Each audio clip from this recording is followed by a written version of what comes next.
Back around here, traffic, a nightmare on the west side of Manhattan right now, backed up for hours because of an accident involving a crane and at least one beam falling. It happened near the Javits Center. Right now, the West Side Highway from 42nd Street to 34th Street is closed in both directions. CBS 2's Natalie Duddridge live on the west side with more. Natalie.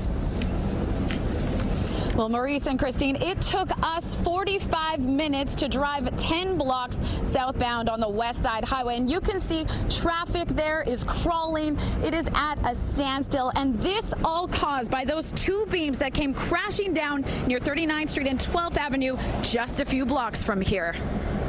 Crews worked to secure the accident site to stabilize two steel beams that were knocked over by a crane at this construction site at 39th Street and 12th Avenue. The Department of Buildings got a call just before 10 this morning that at least one piece of steel had dropped, startling people in the area. The first thing I'm thinking is there's so many pedestrians walking across this street. And imagine if this thing, the scaffolding wasn't there to catch it. Imagine if the scaffolding collapses. That's insane. You know what I mean? There's a lot of danger. No injuries were reported, but you can see the beams lean precariously over the cracked scaffolding, also at risk of collapsing under the weight. Police shut down the entire area as crews worked to secure the structure, and at least one nearby building was evacuated, scaring tourists on this 9/11 Remembrance Day. When you're not from this country and you're coming up the road and you see a lot of action, you really don't know what's happening. It could be anything, couldn't it, you know?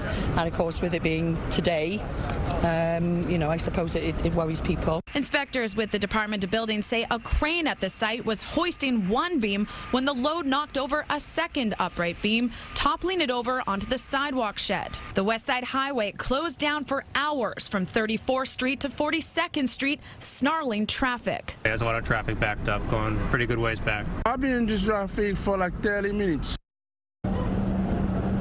Now, if you're planning to take the ferry tonight, make sure you check the schedule. The Midtown ferry that departs from 39th Street is temporarily shut down. One option, you can take the ferry departing from the 84th Street Pier at 44th Street. And officers so far have not told us just how long the West Side Highway will remain closed down. We're live on the west side of Manhattan. Natalie Duddridge, CBS 2 News. Okay, Natalie, thank you.